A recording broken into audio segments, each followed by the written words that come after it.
Tasty seasoning, thick steaks, and perfect marbling. Look no further, LongHorn Steakhouse is always a good meal, but not all of its steaks were created equal.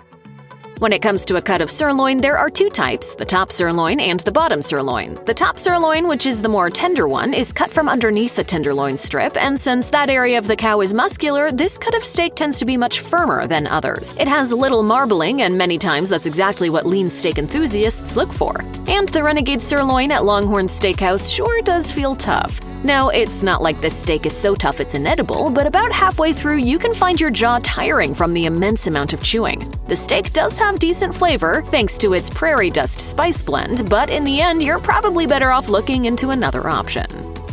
Call it the ambassador steak, call it the strip loin steak, or even call it the club steak. All these names refer to the New York strip, which got its name from the early New York City steakhouses that served it. Now, you might expect that a cut of steak with a city as great as New York in its name must be the end-all be-all for steak lovers.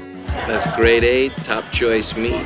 Well, that all depends. New York strips are known for a robust, beefy flavor, but they can lack some of that coveted marbling that makes steaks so mouth-watering, depending on how they are trimmed. When it comes to the New York strip at LongHorn Steakhouse, the biggest problem is that the steak isn't as robust in flavor as it should be. This menu option is definitely more tender than the sirloin, which means at least you won't have to train your jaw in preparation for the chewing. And there is a tiny bit of marbling that runs throughout, so some fat does seep into the meat, but not much. However, that intense beefy taste associated with the steak, which the restaurant claims is fire-grilled to enhance its distinctive flavor, just doesn't pack that punch on your tongue like it should. It doesn't take a brainiac to know where this cut of steak gets its name. There's an obvious T-shaped bone that separates the steak into two separate cuts, a New York strip and a tenderloin. So you get a lot of bang for your buck here by getting to enjoy two different cuts with their own distinct flavors and textures. Now, as enticing as the fire-grilled T-bone steak looks on the LongHorn Steakhouse menu, there are a couple downsides. One issue that might irk those looking for a steak full of run-down-your-chin juices is that there isn't much marbling. Both New York strips and tenderloins don't flow with as much of those rich, fatty juices as some other cuts of steak. And the second issue is that the robust taste a New York strip is supposed to carry just seems to fall short here. The tenderloin half does have a very soft texture, but the fact that it's only half of your meal might prove disappointing.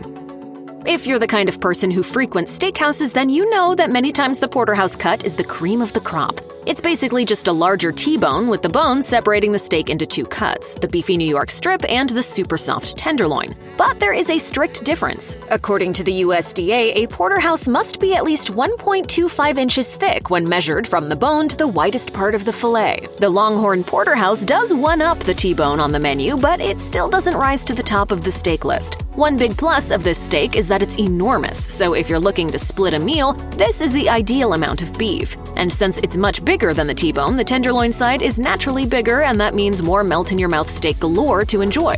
But there's still that pesky New York strip that doesn't slam at home with rich, beefy flavor at LongHorn Steakhouse, so the fact that it's bigger on a porterhouse doesn't help. Ah, the filet mignon. It's the cut of steak you order when you want to prove to the group of people you're eating with just how fancy your palate is. The name translates to cute filet, and when you see that glistening medallion of beef resting in the center of a plate, it does look somewhat adorable. You butter.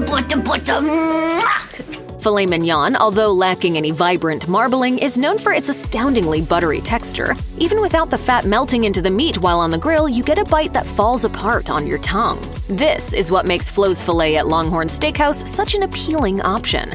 This silky little meat medallion is coated in LongHorn's prairie dust seasoning, which is a mixture of several spices including cayenne, paprika, coriander, and turmeric. The spice blend adds a really nice kick of flavor, but it tastes even better since it's coating a steak so tender you can practically cut it with a spoon. Again, filet mignon isn't known for its marbling, so if that's your thing, then look elsewhere. But the tenderness here makes the lack of marbling worth your time if you're just looking for a tasty cut of beef. Ladies and gentlemen, when it comes to the ribeye, rest assured you're dealing with a cut of meat that looms above most in terms of marbling and flavor. The almighty ribeye is prized for the glistening fat that runs through the meat. This is why people love the ribeye, and this is also why LongHorn Steakhouse's ribeye is a great option. Some people are completely turned off by a fatty bite of meat, Well, that just means there are more ribeyes for those of us who know that when it comes to steak, fat equals flavor. The 12-ounce cut that LongHorn serves has every bit of gorgeous marbling you could hope for in a cut of steak. Every bite of meat is thoroughly soaked in the fat that rests alongside it, making for an explosion of hearty juices with every bite. This is the kind of cut that steak lovers salivate over. You might be wondering what in the world could make the chopped steak from LongHorn Steakhouse land this close to the top of our ranking. A chopped steak is simply ground up sirloin that's molded into a patty and then grilled. Nothing too special about that, right? Well, it's not the actual meat here that pushes this to the front of the line. It's all the fixings that come with it that send the dish's flavor into high gear on your palate. At LongHorn, you can't stop the chop. The patty itself has a great mouthfeel due to the ground beef, and it falls apart nicely on your palate. The steak comes smothered in grilled mushrooms, caramelized onions, and a rich and savory garlic herb sauce. The mushrooms are tender and lend a wonderful earthiness, while the caramelized onions pair perfectly with the meat's richness. The toppings truly are the star of the show in LongHorn's chopped steak. If you're gonna go big at a steakhouse, you might as well do it like an outlaw would. So say goodnight to the bad guy. Go on.